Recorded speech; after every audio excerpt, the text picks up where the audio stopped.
What's good, everybody? It's your boy O'Shea Dude Jackson, back at it again with another episode of the Celebrity Junk. Today I'm dealing with another episode of Dr. Umar Johnson, and he made a controversial statement on why he's against interracial marriage. I was in agreement with his positions, but there needed to be some clarifications on the position that he was talking about. Dr. Umar Johnson points out that blacks in America, when they are not married, they lose money, they lose the voting bloc, they lose the black community. And if black men go and marry other groups of women, they are forsaking the women in their own community who can remain unmarried. And there's a reason why 1 out of 4 women in the black community are not married. And it's not just because there's 2 million less black men. And that's the statement that Umar Johnson typically uses in his grab bag. He will talk about the disparity in the population between the two cohorts. But in actuality, we know that the problem is bigger than that. And Dr. Umar Johnson knows the problem is bigger than that. And as much as a Pan-African and having a African-American do for the community mentality, the reason why there's so many black women that are single, in my opinion, it's not all black men's fault. Black men are just not dealing with other races of women for no reason. All right. Now, don't get me wrong. Black men, I've talked about many brothers not building anything, not working together to do anything, doing a lot of average shit. And that comes with black men. I've dealt with brothers in that, and brothers have definitely have to do a better job to get respect from each other and respect from the women in their community. Black men have done a terrible job to certain degrees of that. But we're not talking about them today. We're talking about what is the black woman's role in finding a man that is suitable for her that she can build with. That's the discussion of today. And the issue is that a lot of black women are single in America, not because black men don't want to marry them. A lot of black women are single in America because we know, starts with E, ends with D, a level of entitlement. Okay? This whole idea that a black man must do everything for me, and I don't need to do as much for him. See, Dr. Umar Johnson's not talking about that. When we talk about marriage and black men dating out and black men marrying, and I'm a person that loves our women. I love African American women. I would never put anybody above those people. I will roast your ass, but I love our women. I love our people. But our women don't understand what it takes, the effort and sacrifices that it takes to make a relationship work with the black men. And Dr. Umar Johnson understands this too. You know, and if you want to be honest with me, and as a guy in the black manosphere, and I'm for black men, I am biased. I am going to take men's side over women usually, because men are a little bit more, men tend to tell the truth more and not blame other people as much. And men are typically more straightforward than women are. The situation is this.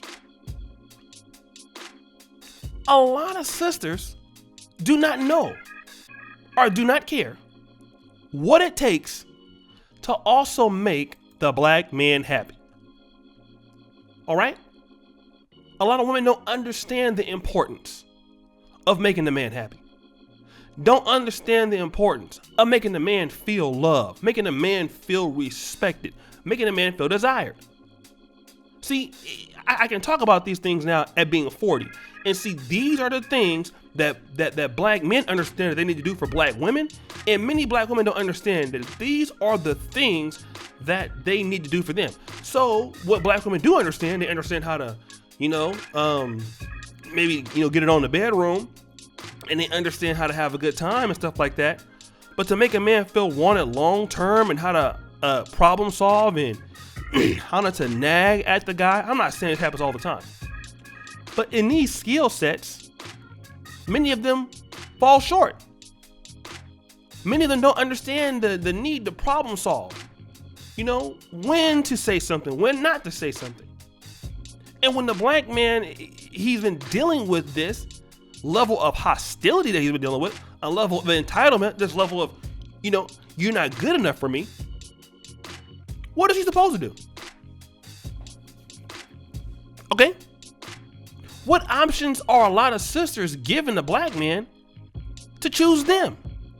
And see, Dr. Umar Johnson understands that's a problem. I understand that's a problem. But the black woman's not putting herself in a position to want to get married, to commit to the marriage. I'm not talking about having a wedding and having a wedding after party and posting pictures from Instagram. I mean, be this man's wife. Be submissive to this man for the rest of your life. A lot of sisters not down with that. It sounds good, but to make that effort, we know that many sisters are not willing to do that. Many sisters in marriage would like to have it their way. They want to get married when they want, preferably after 34, 33, finish their education, come there, possibly with a kid or two, and a black man is supposed to accept anything and everything when they want him to do it. Then Dr. Umar Johnson will get his ass on the Breakfast Club and act like he don't know that this shit exists. Nigga, you gonna have to stop playing with me because you know it exists. Okay? So when you're talking about the black men that's going out there marrying a different group of women, and I understand your position as a Pan-African, but we gotta look at the problem that we are facing. Okay?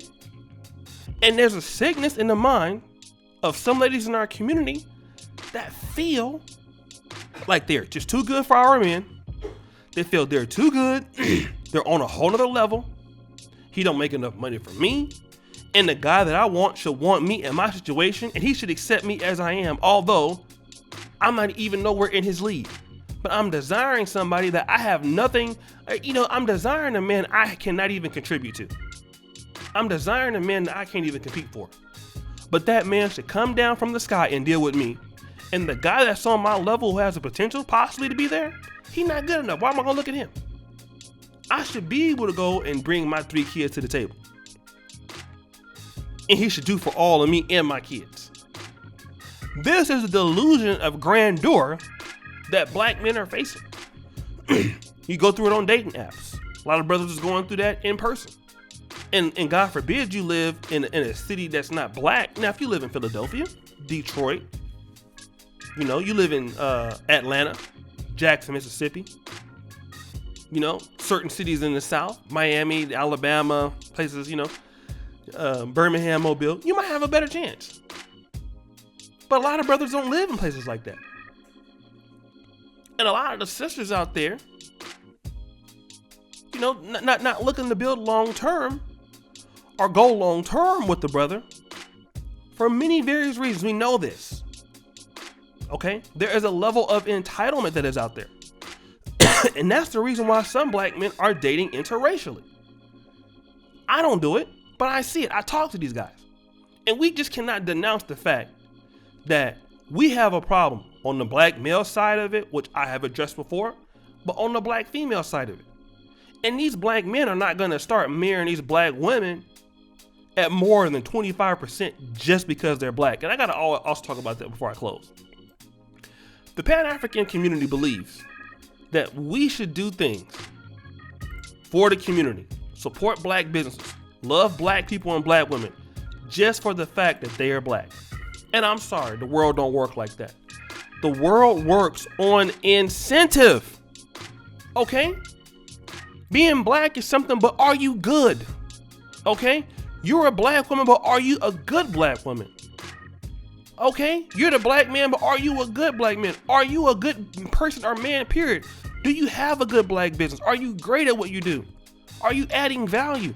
See, we got to start talking to our people with competing with other races. And when we talk like that, what we're telling our people is, you don't need to compete for each other. The fact that you're black is all you need to be.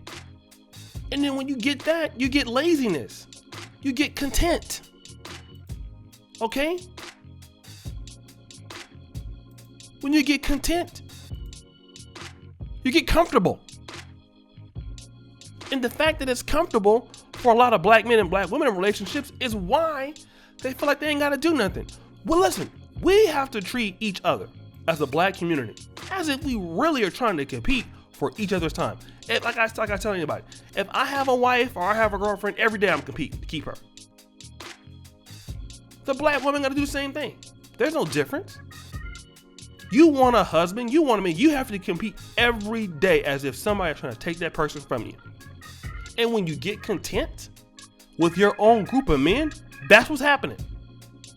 Got too comfortable and boomed it with the white girls, now you mad talking about they selling out.